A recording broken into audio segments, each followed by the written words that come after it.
Black सी का नाम सुनते ही सबसे पहले हमारे जहन में ख्याल आता है कि आखिर इसका नाम काला क्यों पड़ा। कहीं इसका पानी काला तो नहीं, लेकिन जैसा आप सोच रहे हैं ऐसा बिल्कुल भी नहीं है, क्योंकि इसके नाम के पीछे कुछ और रीजंस रिस्पॉन्सिबल हैं। नाम की तो छोड़िए, यह समुद्र अपने आप में एक मिस्ट्री है। इसके अंदर न जाने कितने ऐसे रहस्य समाये हुए हैं जिन पर से आज तक कोई पर्दा नहीं उठा पाया, क्योंकि यहाँ अंडर वाटर्स, रिवर्स, बड़े बड़े जहाज और 100 साल से भी ज्यादा पुरानी डेड बॉडीज रिजर्व हैं, वो भी बिल्कुल फ्रेशनेस स्टेज में हैं। इन्हें देखकर ऐसा लगता है जैसे कि कल ही उनकी डेथ हुई हो। तो आखिर ऐसा कैसे हो सकता है? ब्लैक सी नॉर्मल सी जैसा नहीं है। आखिर इसमें ऐसी क्या खास बात है? आइए डिटेल्स में जानते हैं। काला सागर यानी कि ब्लैक सी रहस्यमयता और इतिहास से घिरा हुआ एक अमेजिंग वाटर एरिया है। यह समुद्र अपने आप में ही एक मिस्टीरियस प्लेस है। यहाँ पानी के गहराइयों में कई unsold mystery and amazing stories छुपी हुई हैं।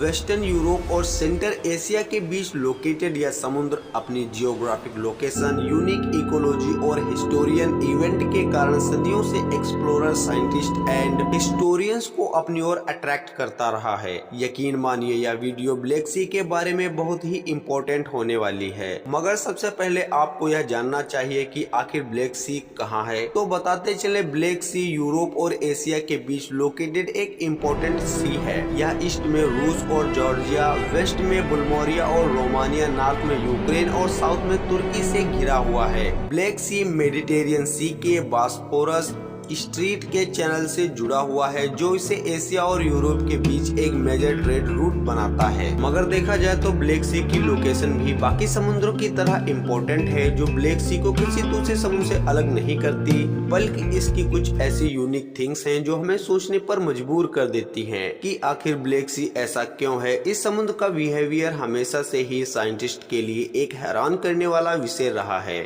जैसे कि ब्लैक सी का पानी एक लेयर में नहीं बल्कि मल्टी लेयर में डिवाइडेड होता है, जिसके कारण इसे मैरोमेट्रिक भी कहा जाता है। ब्लैक सी में मौजूद इन पानी की लेयर्स को आप आसानी से देख सकते हैं, लेकिन इन्हें देखकर आप हैरान रह जाएंगे, क्योंकि इनमें से कोई भी लेयर एक दूसरे में मिक्स नहीं होती। केवल इतना ही नहीं, और भी कई कारण हैं जो ब्लैक सी को अदर वाटर बॉडी से यूनिक और अपार्ट बनाते हैं, जैसे कि पानी हाइड्रोजन और ऑक्सीजन के कॉम्बिनेशन से बनता है। समुद्र के पानी के ऊपर की सरफेस से लेकर नीचे तक ऑक्सीजन होती है और एक ही फ्लो में मोशन करती है, जिसके कारण पानी में रहने वाले लिविंग्स ऑर्गेनिज्म जिंदा रह पाते हैं। वे समुद्र के पानी से ही ऑक्सीजन लेते हैं। लेकिन ब्लैक सी में ऐसा कुछ भी नहीं है। इनफैक्ट ब्लैक सी में जितनी ज्यादा गहराई में आप जाएंगे, इसका इन्वायरमेंट उतना ही रिस्की होता जाएगा। और तो और ब्लैक सी के बॉटम पर ऑक्सीजन है ही नहीं। जी हाँ, आपने बिल्कुल सही सुना, ब्लैक सी की ऊपरी सरफेस यानी कि करीब 150 मीटर के हिस्से में ही ऑक्सीजन है। यहाँ पर सी क्रिएचर्स रह सकते हैं। जैसे जैसे आप नीचे जाएंगे, इसके पानी में ऑक्सीजन गायब होती जाएगी। करीब 150 मीटर की इस लेयर के नीचे वाले हिस्से को ब्लैक सी का एलियन वर्ल्ड कहा जाता है। असल में काला सागर की एक और मिस्ट्री इसका पिकर इकोसिस्टम है। इसमें ऑक्सीजन कंटेंट वाटर डेप्थ के साथ कम होती जाती है, जो इसे और भी अनोखी बनाती है। ऐसा इसलिए क्योंकि इस भाग में ना तो ऑक्सीजन है और ना ही कोई लिविंग ऑर्गेनिज्म रह सकते हैं। शायद यही वजह है कि एंशिएंट टाइम से लेकर अब तक ब्लैक सी में जो भी चीजें गिरी हैं, या वे आज भी बिल्कुल वैसी की वैसी हैं, क्योंकि चीजों का सड़ना या किसी मेटल के सामान का खराब होना ऑक्सीजन पर डिपेंड करता है।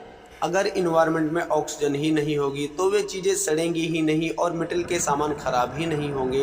यही कॉन्सेप्ट ब्लैक सी में मौजूद जहाजों और डेड बॉडीज पर भी लागू होता है। यानी कारण है कि अब ब्लैक सी को एक ऐसे कैप्सूल की तरह देखा जा रहा है जहां जनरल डिकम्पोजिशन नहीं होता।